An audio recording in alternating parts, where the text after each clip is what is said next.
What's up guys? Welcome to my channel, or welcome back to my channel. This is Living in Colorado Springs and I am Alicia Armendariz, and today my video topic is going to be over where can you buy a little bit of land or even a lot of land and still be within 45 minutes of Colorado Springs. We do have two rural areas that are within 45 minutes of city limits, one to the east and one to the west. So if you're looking for a little bit of land because you just don't want to be on top of your neighbor, or you actually want maybe a little bit of livestock, some chickens, horses, cows, what have you, then you might definitely want to start your home search with these two areas first. So if you have any questions though over anything that I mentioned, please feel free to reach out to me. I am a licensed broker here in the state of Colorado, and I would love to help you guys with your real estate needs. And also, if you could, hit that subscribe button and bell so that you can get notified when I make new videos each week on everything that is living in Colorado Springs.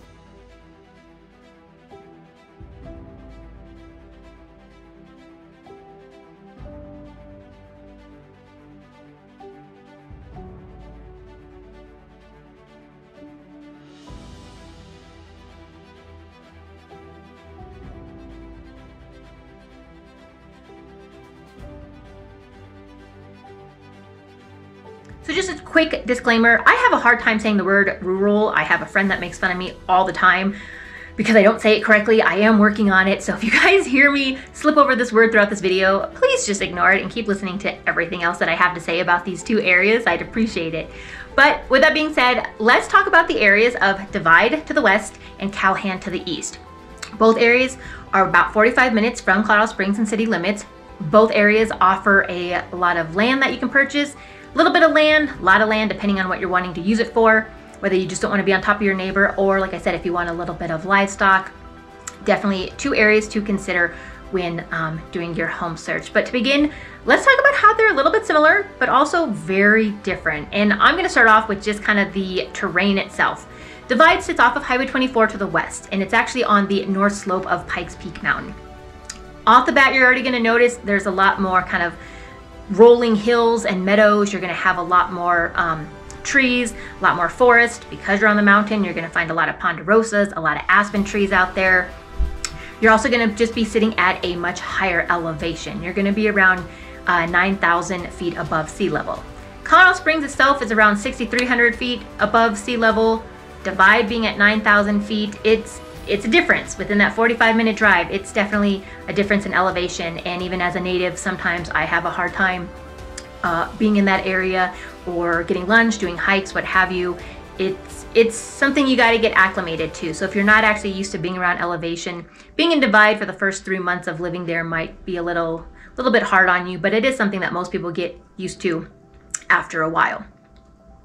Calhan to the east is also off of Highway 24, and that area is going to be very flat and almost no trees unless you plant them yourselves. It's going to be kind of more of a rocky soil, more so used for farming. There are people that use their land out in Divide for farming, but I would say more so there is more farming and agriculture being used out on the east side of Colorado. That's just Colorado in general. You don't have to be east of Colorado Springs. That's east of Denver, Pueblo, just the east side of Colorado.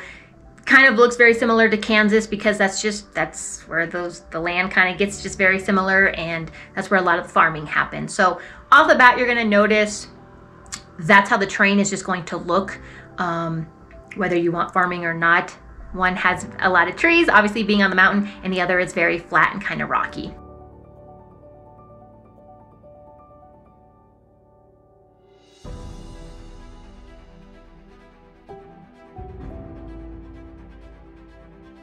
The weather that you experience in these two areas is definitely also going to be very different.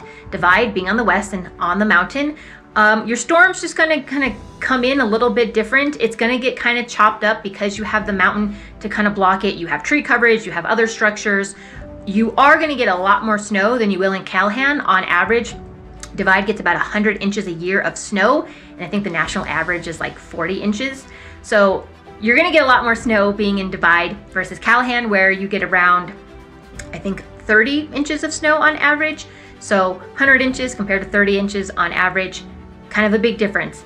The rain though, just precipitation in general, Colorado seems to always be in a drought. It has been since I was a kid. Some years we get more rain than others, but for the most part, we just don't get a lot of rain here in Colorado. We always keep our fingers crossed that we have a heavy winter to keep the moisture going for the state, but On average, you can expect the rainfall between Divide and Calhan to almost be the same. It's about 17 inches a year, whereas I think the national average is around 38 inches of rainfall a year. So we don't get as much rain to the east or west, or just on the Front Range here in Colorado Springs, but do expect a lot more snow to dump on you in Divide versus Calhan.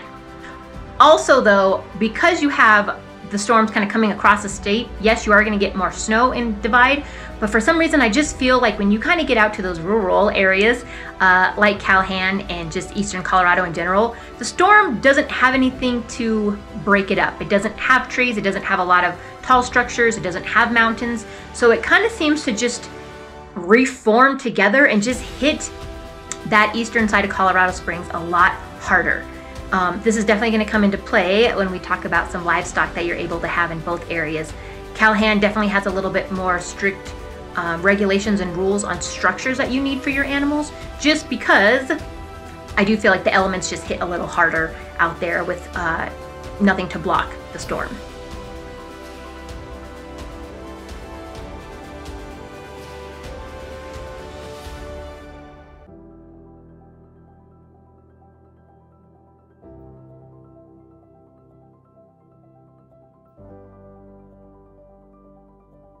So if you don't care, living on the west, living on the east, snow is snow, awesome. What you can find though, the difference is in Calhan to the east, you're gonna find a lot of manufactured homes. And I wanna kind of explain exactly what a manufactured home is, because that term gets tossed around a lot with modular home and mobile home. And the biggest difference that you're gonna find between a manufactured home and a modular home is kind of just the way that they sit on your land. Both do get put together in a factory, like they're pieces that just put together in a factory, but a modular home will actually be taken to your property and put together in pieces that day, versus a manufactured home, like the ones you're gonna find in Calhan. They get pieced together for the most part all together in the factory and then driven out on a chassis to your property and put there. Modular homes are usually for the most part attached in some way to the foundation, just to the land itself. They don't have basements, but neither do manufactured homes, but a modular home will be attached to the foundation in your land, versus manufactured homes are kind of left on that chassis, and depending on who you buy from and the area and the county and the rules and regulations, it's just gonna have a little bit different regulations of how it sits on the property. But the manufactured home is not going to have a foundation connection. It's not gonna have a basement. So just something to note. For the most part, there are a few manufactured companies out in Calhan that you can go and you can, put together your house just as you would a new build in other communities here. But if you're looking resale wise, a lot of the manufactured home out in Calhan, they're gonna be ranch style. Once in a while you can find a 2-story, but for the most part they are gonna be ranch style, and they can range anywhere from 2-bedroom up to 6-bedroom. Usually they are gonna only have 1, maybe 2 bathrooms. But a lot of people like that because it's just a lot less maintenance. And they do offer that open floor plan. So that is just something to note though. People kind of always question about manufactured homes. Is it a mobile home? No, it's not. The way that they gain equity can be a little bit different depending on where you are at in the state, where you are at in the country. But for the most part, manufactured homes are a great option, especially if you are more so just wanting land. Whereas in Divide is more of kind of custom build homes. They definitely have a luxury section. There are 2 areas that are gated where the homes go into the $1 million plus mark. But even if you're not looking to buy or build a $1 million home, the majority of the homes out in Divide are going to be your traditional stick framed, built on the property type of home. And because that has more of a traditional build, you're gonna find a variety of ranch style homes, 2-story, 3-story, like I said. There's just a little bit more traditionalism being in the mountain there. Both Divide and Calhan offer a variety of acreages that you can buy. For the most part, you can find a lot of homes that are gonna sit on 1 to 3 acres, even 1 to 5 acres. That's not uncommon. That's probably mostly what you're gonna find out there. But then you're definitely gonna be able to find some subdivisions that are 30 to 40, even 60 acres, even 150 or more acres. So I will say in Divide though, if you're getting into the 20 or 30 plus acreage, you're gonna more so be in those just luxury neighborhoods where somebody just wants to put a big house on a lot of land and have pretty views of the mountains and the meadows and what have you. Versus in Calhan, when you start getting into the 35 plus acreage, you are now getting zoned for agriculture. So there is quite a bit of that. And because that does kind of flood into the Kansas borderline and what have you, just expect a lot of the people who are going to be on the 35 acres in Calhan are going to be farmers. That is going to be actually being used for agriculture. Now, maybe you're not a farmer or even looking to farm or ranch at all, but you've always considered maybe getting a few chickens or a horse or a cow. That is allowed in both Divide and Calhan, but I do want to mention that Divide does sit in Teller County and Calhan sits in El Paso County, which is what Colorado Springs is. They have similar but also very different regulations with the zoning of livestock in a residential area. So in Divide, in Teller County, you are allowed 1 hoofed animal per acre. So that could be horse, sheep, cow. Sorry, I'm blanking on hoofed animals. You could have 1 per acre. So obviously if you want 4 hoofed animals, you're going to need 4 acres.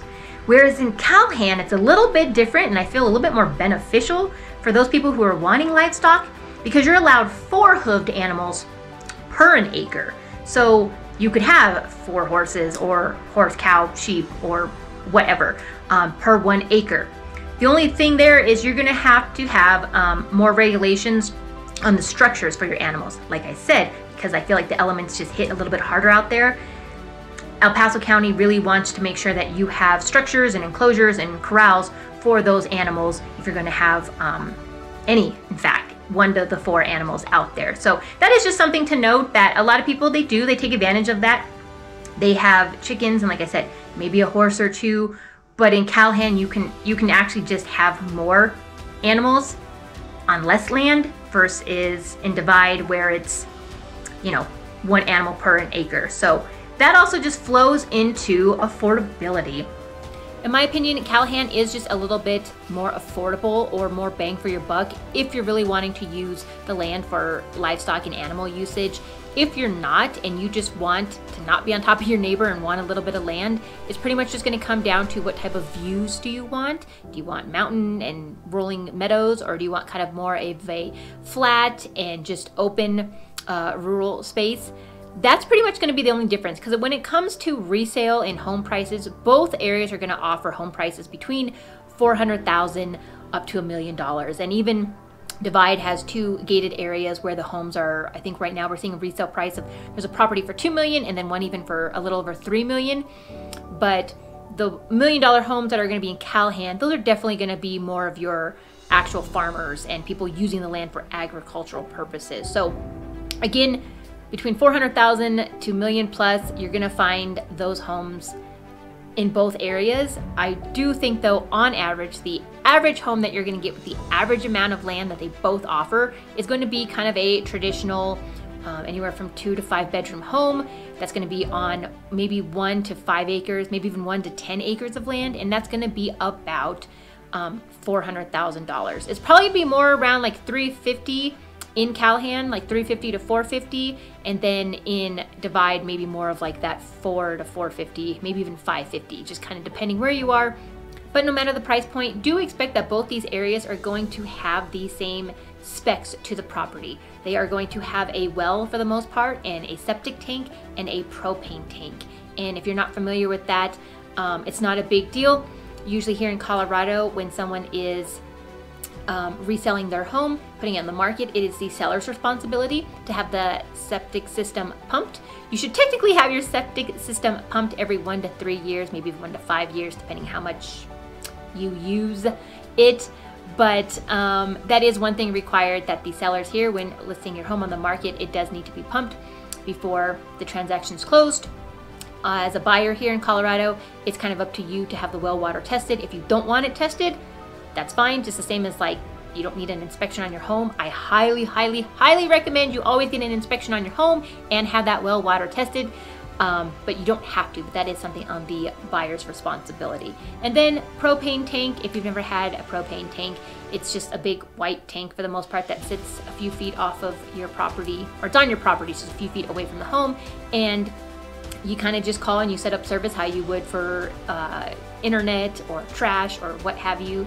And after maybe a month or two, maybe even 3 months, and depending on the season, once you get an idea of how much propane or just gas you are using, you can then call the propane company and tell them, hey, can you come out and fill my tank every 2 weeks, maybe 4 weeks. Again, you'll be able to gauge how much gas you are using, but that's just something you would set up like how you would set up your internet or DirecTV or something of that sort. So that is just something to note, though, that Divide and Calhan, because they are in rural areas and you're not connected to the city, do expect those properties to have a well, septic, and propane.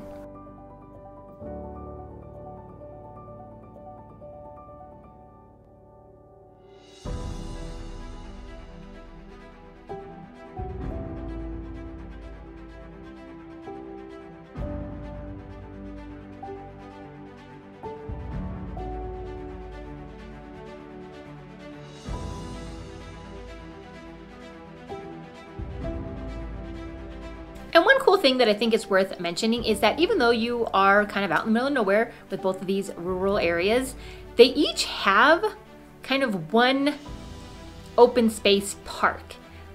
In Divide, you have Mueller Park and also Raspberry Mountain, which offers a ton of hiking trails, either just for you and your dog or your horse. A lot of people like to take their horses out there. Even if you live in Colorado Springs, going out to Divide, because it's only 45 minutes away, to take one of those hikes on Raspberry Mountain or Mueller Park is just a quick drive. It's easy and it's a nice little hike. Beautiful views of Pikes Peak and just a lot of other things around the area. So that's a really nice area if you want something to do, or like I said, if you do have a horse or you just want to go for a walk yourself, you do have that open space and state park right there within the Divide area. In Calhan, even though it's just flat and rocky, it can get really rocky.